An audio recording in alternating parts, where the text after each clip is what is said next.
नमस्ते डॉक्टर, बच्चे को घर ले जा रही हूँ। कुछ सवाल हैं। बच्चे में बीमारी के क्या लक्षण हैं और उसको कैसे पहचानें? जी फिजा जी नमस्ते। आपको बहुत ही बधाई हो शिशु के जन्म पर, और आपके परिवार को मेरे तरफ से शुभकामनाएं हैं। तो बच्चे के जो लक्षण हैं, खतरे के लक्षण हैं, वो बहुत ही जरूरी है कि माँ पहचाने और जो स्वच्छता के श्रमिक है वो भी पहचाने, क्योंकि ये बच्चे के जो खतरे के लक्षण हैं वो जानलेवा हो सकते हैं और उसमें बच्चे की मृत्यु भी हो जा सकती है।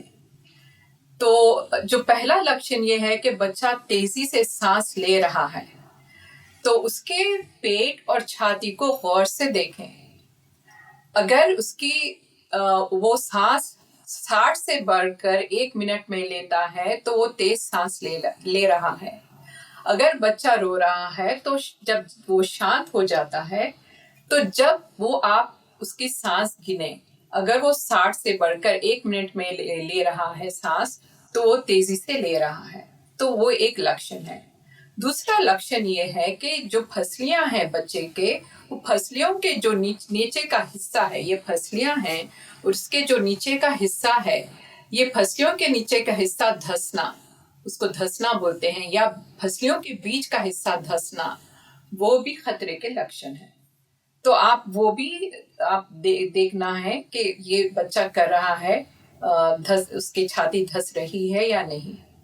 और तीसरा लक्षण ये है कि अगर बच्चे के होंठ नीले होते हैं या उसकी जबान नीली होती है, उसका मतलब ये है कि उसको फेफड़ों का रोग है और उसको उसके दिल का रोग है। तो वो तुरंत आप श्रमिक को कॉल कर दें, आप या डॉक्टर को आपके मशवरा लें, उसको फौरन आप कॉल कर दें। ये और एक जो लक्षण है वो है कि बच्चे के नथने फूलते हैं। ये जो नथने हैं उसके नाक के जो ये नथने हैं वो फूलते जाते हैं वो जब तेजी से सांस लेता है, तो वो और एक लक्षण है। और बच्चे का घुरघुराना को ग्रंटिंग बोलते हैं। घुरघुराना इसलिए घुरघुराता है बच्चा, जैसा आ उसको घुरघुराना बोलते हैं। घुरघुराने से बच्चे के फेफड़े में सांस जा सकती है, इसलिए वो घुरघुराता है, क्योंकि उसको सांस लेने में तकलीफ हो रही है। मुसलसल बच्चा खांस रहा है, एक साथ खांस रहा है, तो वो भी खतरे के लक्षण है। तो आप तुरंत डॉक्टर को बतला दें। जब आप बच्चे को दूध पिलाते हैं, अगर बच्चा दूध पीते समय खांस रहा है, तो उसके सांस की नाली में कुछ रोग है, तो वो भी खतरा के लक्षण है। तो आप वो मालूम कर दे, आपके डॉक्टर को कॉल कर लें।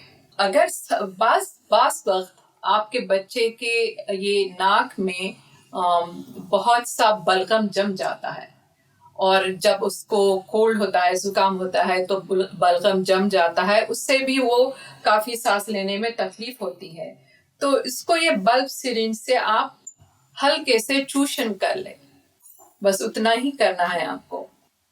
और एक जो खतरे के लक्षण है, बच्चे का तापमान, टेम्परेचर।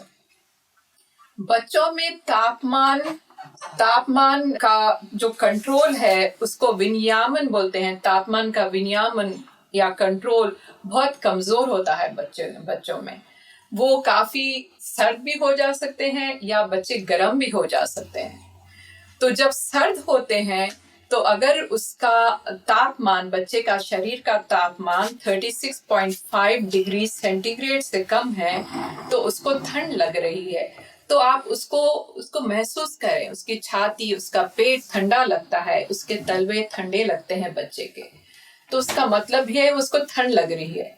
खुसूसन प्रीमेचर बच्चों में ये बहुत होता है, वो बहुत ठंड होती है उन्हें, क्योंकि प्रीमेचर बच्चों में तापमान का विनियमन उतना कमजोर रहता है। तो ये वो खास ध्यान रखे जिसको प्रीमेचर बच्चे हैं, या जिसको लो बर्थ वेट बच्चे हैं, जिसके बच्चों का बहुत कम वजन है, वो बच्चों में भी आपको बहुत ये तापमान का विनियमन नहीं कर सकते हैं, बहुत कमजोर रहता है उसमें। तो ये ध्यान रखें। अगर बच्चे का तापमान बहुत कम है, 36.5 डिग्री सेंटीग्रेड से कम है, उसको ठंड लग रही है, तो आप ये करें कि उसको कंबल में लपेट लें और आप ये करें कि माँ की छाती पे उसको लगा दें। आप ले लो और उसको गर्म रखें, क्योंकि माँ के जो छाती है उसके शरीर से उसके बच्चे का टेम्परेचर और तापमान बढ़ता है और वो गर्म हो जाता है। फिर 15 मिनट के बाद फिर उसका तापमान ले, टेम्परेचर ले।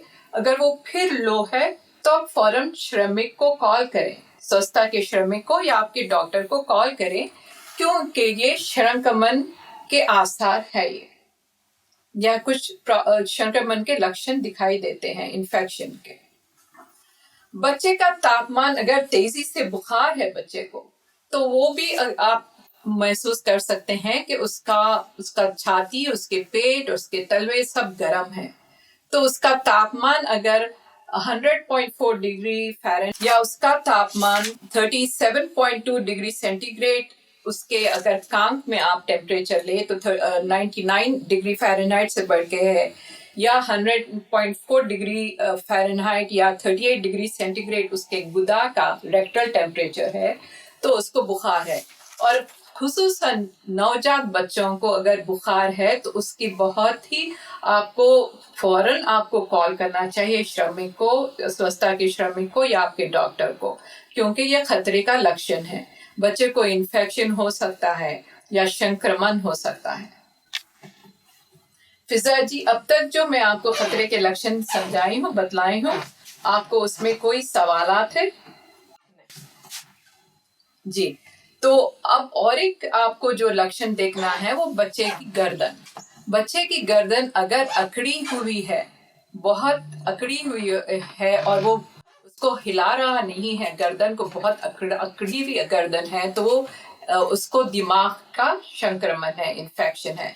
तो वो भी बहुत ही खतरनाक है और आपको श्रमिक को कॉल करना है। और ये बच्चे का ये जो उसका ये स्कैल्प है, ये उसका जो टॉप ऊपर का हिस्सा है वो मुलायम रहता है, इसको फॉन्टेनल बोलते हैं। अगर ये ऊपर का हिस्सा, उसका मुलायम हिस्सा अगर खुल रहा है, ये हर वक्त ये ऐसा फ्लैट रहता है। अगर ये फूल रहा है, ये इसका हिस्सा, मुलायम हिस्सा, तो उसका मतलब ये है कि उसको दिमाग का इन्फेक्शन भी हो सकता है। तो फौरन, या उसको ब्रेन में कुछ ब्लीडिंग भी हो सकती है, तो फौरन आप श्रमिक को कॉल करें अगर ये हिस्सा, ये मुलायम हिस्सा फूल रहा है।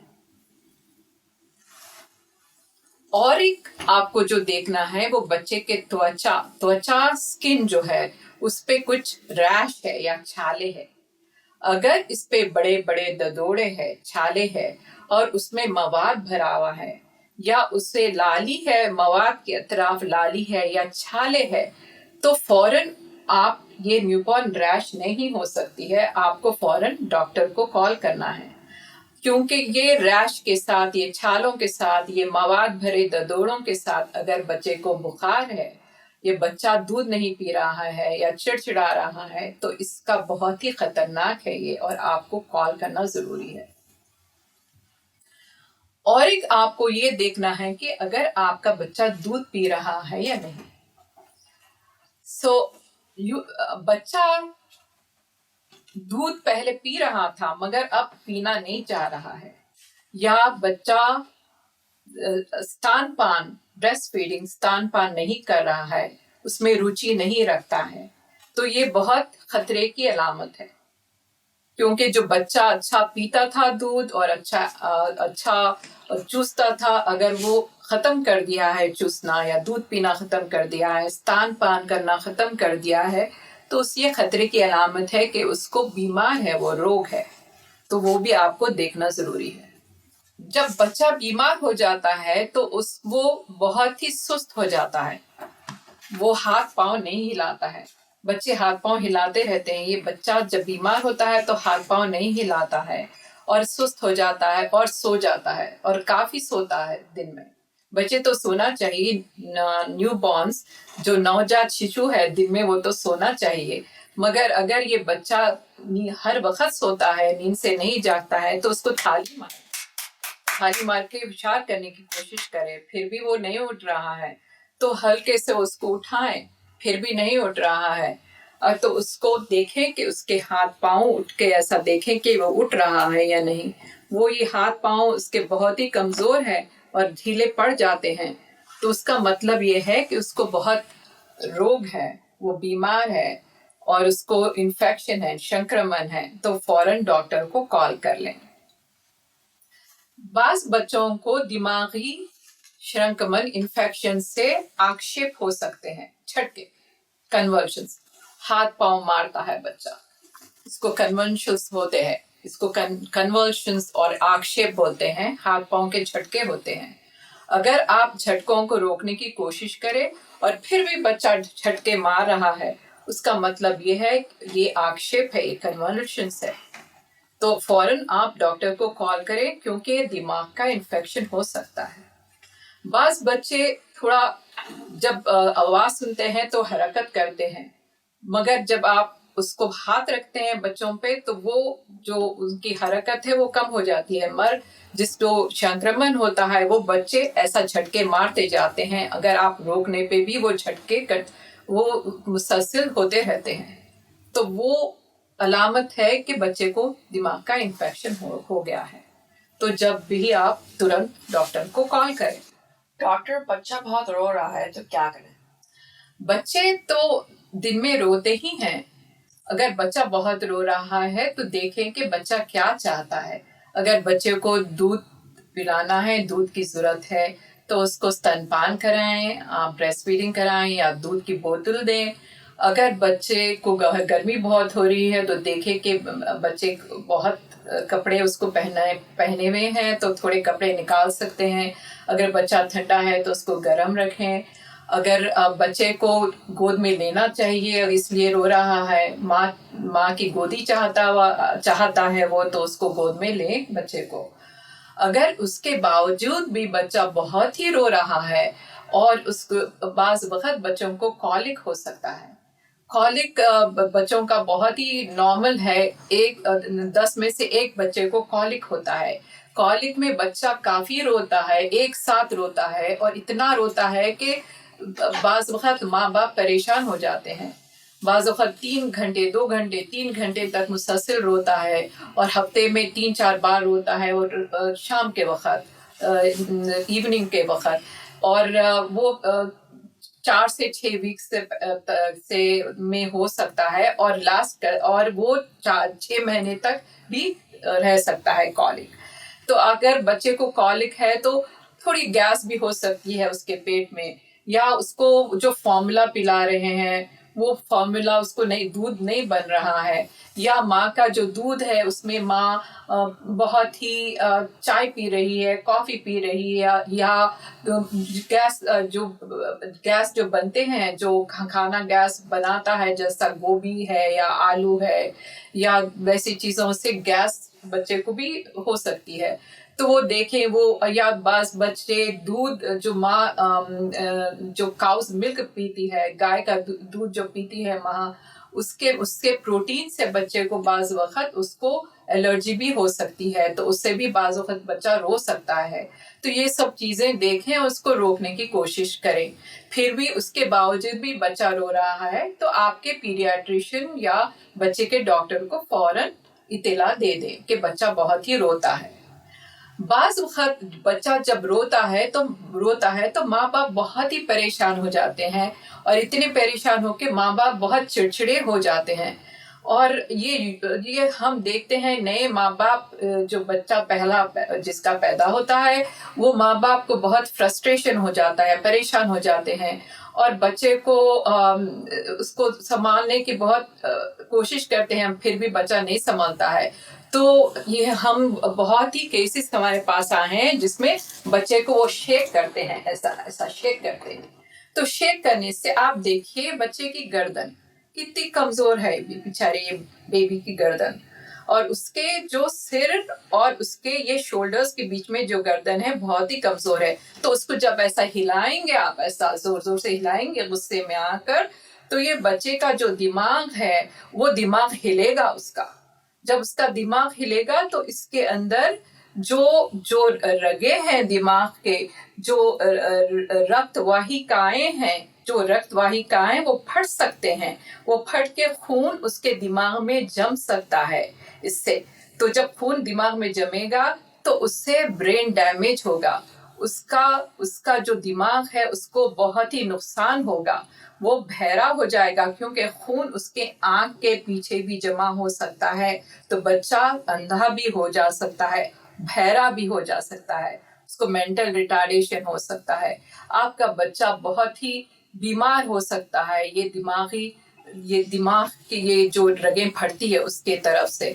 तो बहुत ही आपको बहुत ही कोशिश करना है कि बच्चे को झटका देने के बजाय उसको संभाले, उसको बहुत ही उसको मोहब्बत दें और उसको लेके बच्चे को गोदी में लेके उसको फिरें और बच्चे को क्रेडिल में डाल के भी झुला सकते हैं और बच्चे को स्ट्रोलर में भी लेके जा सकते हैं। मगर कभी भी बच्चे को शेक नहीं करें, उसको शेकन बेबी सिंड्रोम बोलते हैं, ये कभी ना करें। और एक जो मैं सुनी हूँ कि बच्चों को शहद चटाते हैं अगर वो रोता है। शहद नहीं चटाना चाहिए बच्चों को। अगर खुसूसी जो बच्चे 1 साल से कम रहते हैं उनको शहद नहीं चटाना चाहिए क्योंकि शहद में बैक्टीरिया रहता है, क्लोस्ट्रीडियम। उससे बॉचुलिज्म हो सकता है। बॉचुलिज्म ये है कि वो ऐसी बीमारी है बैक्टीरिया की जिससे टॉक्सिन निकलता है। वो बीमारी में बच्चा, उसको दिमाग पे भी असर होता है, बच्चा पैरालाइज हो जा सकता है, उसको कमजोर इतना होता है कि वो सांस नहीं ले सकता, तो वो उसको वेंटिलेटर पे डालना पड़ता है। तो ये कभी ना करें कि बच्चे को शहद चटाएं। डॉक्टर, बच्चा अगर थोड़ा सा दूध निकाले तो क्या करें, और अगर उल्टी हुई तो क्या करें? दूध तो बच्चा जब भी दूध पिलाते हैं बच्चे को थोड़ा बहुत दूध वो निकाल देता है, मगर थोड़ा बहुत दूध निकाल देने से कुछ उसको नुकसान नहीं पहुंचता है।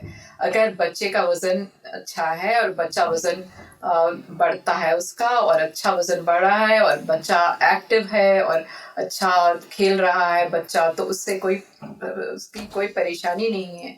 मगर अगर बच्चा बहुत ही निकाल रहा है, बहुत ही स्पिट अप्स बहुत ही कर रहा है, तो उसको गैस्ट्रोएसोफेजियल रिफ्लक्स बोलते हैं। क्योंकि जो जो नाली रहती है जो बच्चे की जो जिसमें से खाना जाता है या फूड जाता है, उसकी जो नाली रहती है नीचे का हिस्सा उसका कमजोर हो जाता है। और वो जब बच्चा 6 महीने का 7 महीने का हो जाता है तो वो अच्छा फिर मजबूत हो जाता है। तो जब तक थोड़ा बहुत स्पिट उसको हैप्पी स्पीटर्स बोलते हैं हम लोग पीडियाट्रिशियंस। अगर उसका अच्छा स्पिट अप कर रहा है थोड़ा बहुत और उसका वेट अच्छा है और वो एक्टिव है और अच्छा सेहतमंद दिख रहा है तो कोई उसकी चिंता की बात नहीं है। मगर अगर आपका बच्चा बहुत उल्टी कर रहा है, जैसा बहुत ही जोर से उल्टी कर रहा है, इतना उल्टी कर रहा है कि यहाँ से करा तो उधर तक जाती है उल्टी, तो ये इसको फोर्सफुल वॉमिटिंग जिसको बोलते हैं वैसा अगर कर रहा है तो ये बहुत चिंता की बात है। और आप फौरन पीडियाट्रिशियन को कॉल कर लें और श्रमिक जो स्वच्छता के श्रमिक है उसको कॉल कर लें।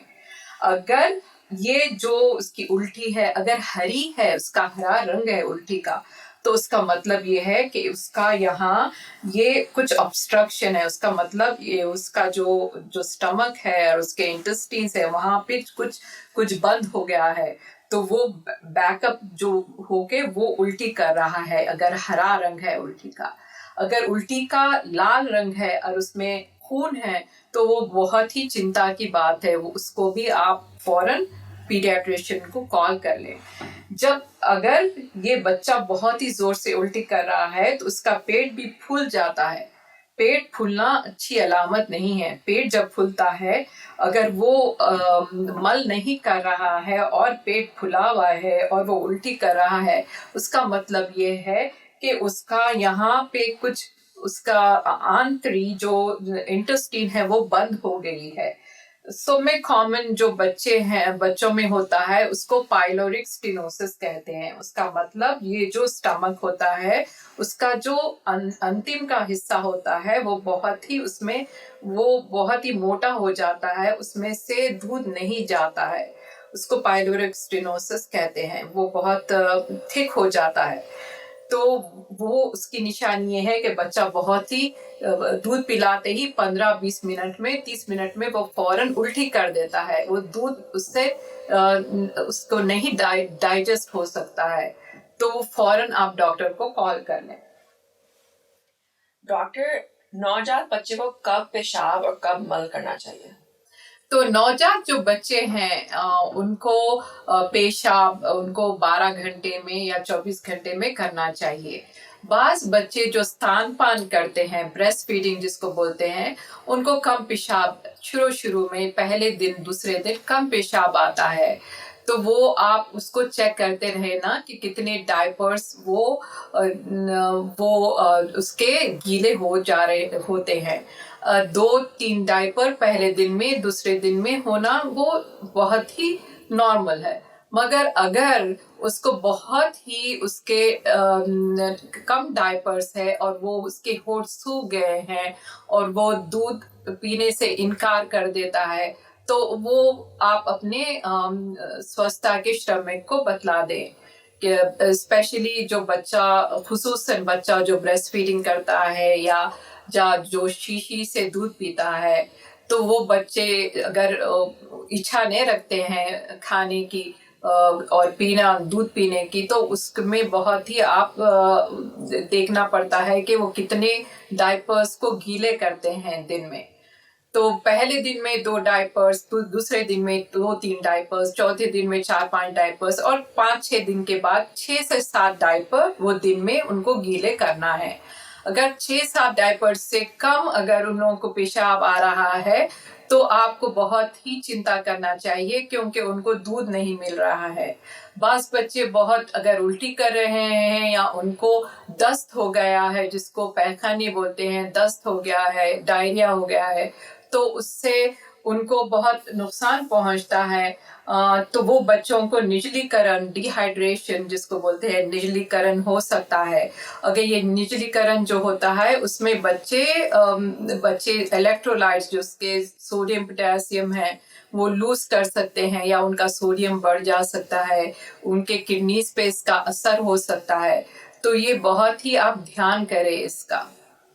और पैखाना जो फिजा पूछ रही थी, फिजा जी जो पैखाने का जो मल का पूछ रही थी, बच्चा पहले 48 आवर्स में 48 घंटे में मल करना चाहिए। अगर 48 घंटे हो गए हैं और बच्चा मल नहीं कर रहा है और उसका पेट फूल गया है, तो उसका मतलब कोई उसको जो मर्ज है, ऐसा मर्ज है कि इसका ये कोई ऑब्स्ट्रक्शन हो गया है, ये इसका बंद हो गया है इसकी आंतड़ी, और वो बच्चा मल नहीं कर रहा है, तो फौरन आप पीडियाट्रिशियन को कॉल कर दें, क्योंकि ये इसको चिंता करने की बात है। अगर बच्चा 48 घंटे में उसका मल नहीं कर रहा है या पैखाना नहीं कर रहा है, क्या करें? अगर बच्चे को दस्त या डायरिया हो रहा है बहुत, तो क्या करें?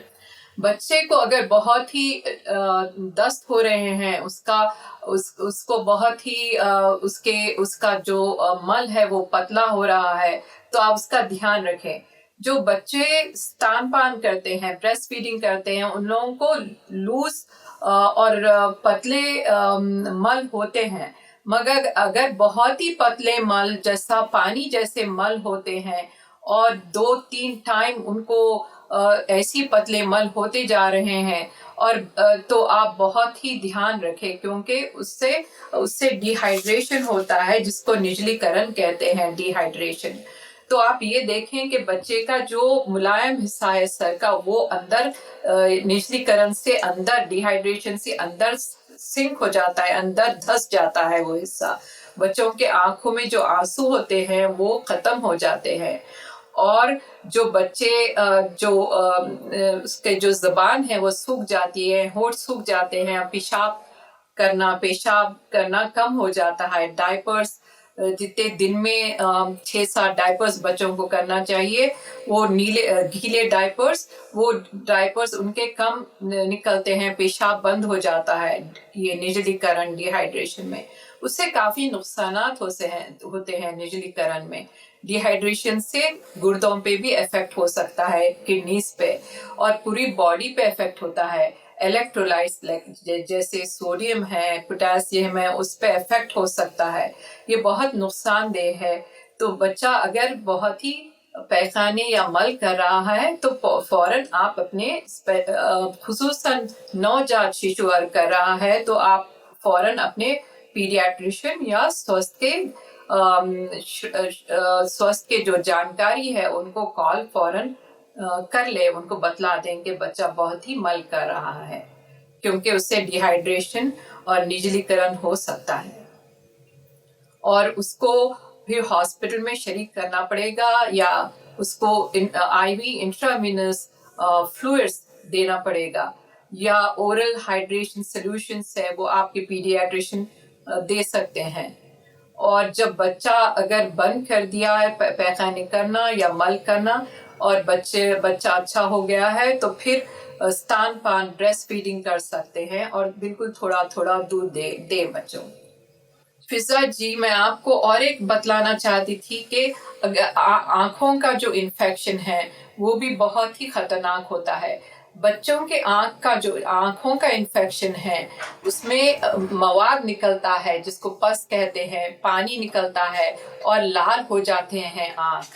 और ये आँख लाल होने से और जो मोटे होने से आँख स्वेलिंग होने से बहुत ही नुकसानदेह है, क्योंकि ये संक्रमण ब्रेन को पहुंच सकता है। इससे बच्चा बास जो संक्रमण आँखों के होते हैं उससे अंधा भी हो जा सकता है। तो इसका बहुत ध्यान रखें। जब भी मवाद निकलता है आँखों में से तो आप आपके पीडियाट्रिशियन को कॉल करें। अगर बच्चे के आँख में से खाली पानी जाता है तो ऐसा होता है कि उसके जो टीयर डक्ट्स है वो बंद हो गए हैं, तो उसको थोड़ा ऐसा थोड़ा मालिश करें तो वो ठीक हो जाता है। मगर अगर मवाद निकल रहा है तो वो अच्छा नहीं है और आंखें लाल हो रही है तो अच्छा नहीं है। डॉक्टर, गर्भनाल की देखभाल कैसे करते हैं? अब मैं आपको गर्भनाल की कैसी देखभाल करना है वो बतलाऊंगी। गर्भनाल, जिसको अम्बिलिकल कॉर्ड या गर्भनाल कहते हैं, वो उसको साफ सुथरा और सूखा रखना चाहिए। ये गर्भनाल जो है, ये अम्बिलिकल कॉर्ड, इसमें वहिकाएं हैं, ब्लड वेसल्स है जो जाके जिगर और या लिवर के ब्लड वेसल्स में मिलती हैं।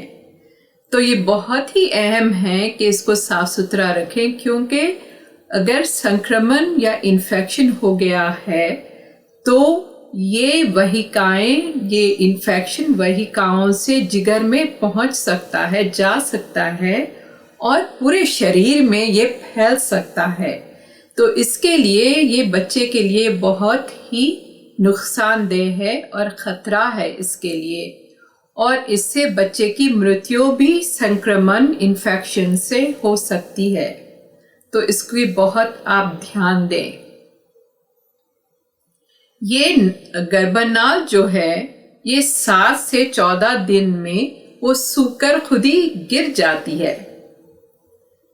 तो उस समय तक आप इसको नहीं खींचे, इसको पकड़कर नहीं खींचे, उसको गिरने दें। और आप ये बहुत अहम है कि इस पे कुछ ना लगाएं। आप इस पर कोई मिट्टी या गोबर या कोई पत्ता या कोई दवाएं ना लगाएं। इसको बस साफ सुथरा रखें और सूखा रहने दें। आप ये बहुत ही अहम है कि जब डायपर आप बनते हैं बच्चे का, तो ये डायपर, ये गर्भनाल जो है ना, उससे नीचे बनना चाहिए, क्योंकि ये इम्कानात है कि मल जो पैखाना है या पेशाब है बच्चे का, वो जाके इसको गंदा कर सकता है गर्भनाल को, फिर इन्फेक्शन भी हो सकता है। तो इसलिए इसको साफ रखें। अगर ये गर्भनाल मैला हो गया है जैसा मल से या पेशाब से, तो आप ये करें कि एक मुलायम कपड़ा लें और मुलायम कपड़े को बस कुनकुने पानी से भिगो ले और निचोड़ ले और उसको तपतपाएं, बस इस पे तपतपाएं गर्भनाल पे और फिर सूखने दें। बस इतना ही करना है आपको और साफ रखना है। अगर ये गर्भनाल से बदबू आ रही है या कुछ पानी निकल रहा है या कोई मवाद निकल रहा है या ये गर्भनाल के अतराफ का जो हिस्सा है, ये त्वचा है, स्किन है, अगर वो लाल हो गया हो या अगर हम शिशु को ऐसा हाथ लगाते हैं तो वो बहुत रो रहा है, उसको दर्द हो रहा है, तो ये बहुत खतरे के लक्षण हैं। तो आप तुरंत ही अपने पीडियाट्रिशियन से मशवरा लें, उसको कॉल करें और फिर आप या अपने श्रमिक जो स्वच्छता के श्रमिक है उनको कॉल कर लें या उनसे मशवरा लें और उनसे ये बतलाएं कि ये खतरे के इम्कानात है या इसको ये शिशु को संक्रमण हो गया है। ये बतलाना ज़रूरी है आपके जो पीडियाट्रिशियन है या स्वच्छता के श्रमिक जो है।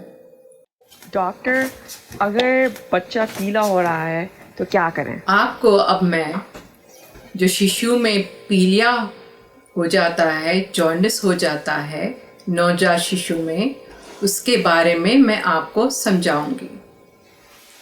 जो पीलिया है जिसको जॉन्डिस कहते हैं वो बिलिरुबिन के तरफ से होता है। ये बिलिरुबिन रक्त कोशिकाओं से आरबीसी से बनता है और ये बिलिरुबिन या पीलिया जॉन्डिस शरीर में जमा होता है, पूरे शरीर को पीला कर देता है। पहले चेहरे को, फिर छाती को, फिर पेट को और फिर हाथ पैर को पीला कर देता है। अगर आपके बच्चे को पीलिया हो गया है और वो 24 घंटे के अंदर पीला दिख रहा है तो ये बहुत ही खतरनाक लक्षण है।